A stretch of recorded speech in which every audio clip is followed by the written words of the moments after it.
Hi, Jason. How are you? Good, how are you? Good, thanks. Thanks for taking a few minutes of your day to chat about the movie with me. Absolutely. Thanks for taking the time as well. Well, congratulations on it, first of all. Well, thanks. So it's played at Sundance, got a good response over there. What's it like to have a film like that become a hit at Sundance, which has been a springboard for so many other movies? It's exciting. I mean, it's at any festival you get to go to. You're surrounded by film lovers and filmmakers and aspiring filmmakers and veteran filmmakers and people who just love it, love the whole experience. And so it's a really special, great experience to get to go to, a festival like Sundance especially, and show a film and hope it has a positive response. Now, when we first meet you, and this doesn't give anything away because this is the thing that keeps the action, or starts the action in the film. But when we first meet you, you're contemplating committing suicide. And I won't say anything more about the scene than that. I've heard that when you shot this scene, you hadn't slept for a couple of days, and I'm hearing that was for preparation, I guess, to shoot it. Can you explain a little bit about that? Yeah, I mean, I wouldn't necessarily consider myself a method actor, but there are certain times where I try to help myself get into a mind frame or a certain place by trying to create circumstances around me that mimic enough of a feeling, and so I wanted as much as I could to try to get to the place of being sort of exhausted and feeling like,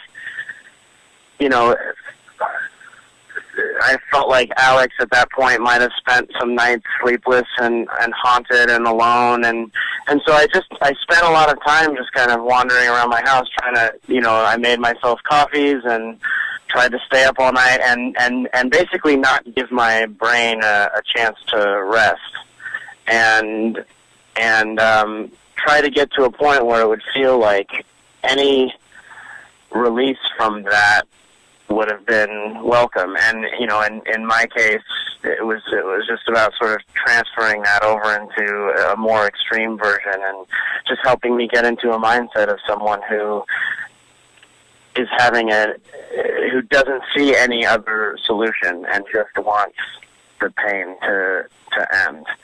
So I tried as much as I could to sort of honor the, I don't know, it would have felt a little bit strange to me if I had, gotten a great night's sleep, had a big breakfast, woken up, talking to everybody, laughing, and then had to jump in. I guess I don't trust myself enough to be able to jump straight into something that heavy. So I tried to give it its due. Was it hard to move away from that once it was all done and you've shot the scene and the director says, all right, cut? Do you just go home and have the longest, greatest nap ever, or is it more? I did have a pretty great sleep after that. It depends. There are some things where you've been gearing up for a scene or a particular moment or so much, and then it happens, and as soon as it's over, as soon as you're done filming, you're able to just sort of shake it off, and even in a 1 second. I mean, sometimes it happens in the split second after they say we're moving on to the next scene. You go, oh, great! It's like cramming for a test or something. You never, once you're done, you're done. But I think with certain ones, like that one, it did take me a while to sort of shake it off. First of all, I didn't want to necessarily 100% shake it off. There was a certain element of heaviness that I wanted to be constantly trying to fight against as Alex and hide from his friends, but not completely ever just go away. So yeah, it was weird. I mean, we sort of finished that scene, and I hadn't really been myself around Jesse or anybody else, and I kind of went away and emerged a couple hours later in a slightly more cheerful mood. But it took a little while. Now, other than not sleeping and preparing, I guess that's partially physical and partially mental. Are there any other experiences that you pull on that might have influenced and informed how you played the character of Alex? Well, yeah. I mean, first of all, a couple of things that I did were I made it so that I basically fell in love with every single one of the actors there, and I mean, not fell in love with, but loved them so much and enjoyed them and wanted to be around them, and I, you know, we all really created friendships on that set, and that was really great and fun, and then they would all, for the most part, go away every weekend. They'd go back into the city and see family or see friends or hang out, and I would just kind of stay up there and really feel palpably their absence, because I didn't have any other memories or any other things really to do up there aside from hang out with them. So when they were gone, it really, I felt that, and I think that was another thing. It was sort of like, you know, I tried to create a little microcosm of what it would feel like to feel sort of, you know, Alex feels, even though it's not true, that he's been abandoned for years by his close friends. So to even just get a sort of taste of that on a weekend, of, you know, trying to talk myself into saying, you know, they're all doing things. They all have fun things to do, and that's fine. I shouldn't begrudge them their lives. But then at the same time, going, well, I'm here. One of them could have stayed up here. You know, that little bitterness starts to creep in. So, anyway, yeah. But the movie, too, is in some ways about the distancing effect that social media and texting and all those sort of ways that we tend to communicate with one another and, you know, feel connected to other people, and yet we're not really. Because this movie really is about, I think, the physical contact, and that's what bonds people together, not the idea of just simply staying in touch. And in the case of Alex, people are ignoring his tweets and texts and things, so that form of reaching out isn't working. Thank you so much, Jay. I didn't hear a word. Oh, sorry. I wasn't listening. Oh, okay. All right. Thank you. Oh, sorry about that. Sorry. Okay. Well, that was one of the things that Jesse was so fascinated by, and I was too. That for all that social media claims that it brings us together and that we're in contact because we've seen each other's status updates and we've liked each other's status updates and we've acknowledged that you can really let a human being sort of slip through the cracks without even a voice or a phone call or a letter. And so, Alex has been sort of reaching out, but there's so much of it. And there's a thing that Jesse wrote in his script that was when Alex writes that tweet when he's in the bathtub. And there was a moment in the tweet in the script where it says that he watches that tweet just sort of tumble down, in the never-ending waterfall of tweets that are coming in. As they get updated, you see this cry for help just kind of get lost in the sea of millions of other people who are also all using it. And how are we expected to pour through that much information and find something like that? So it's very easy to get lost and become overlooked in that world. Are you on Twitter?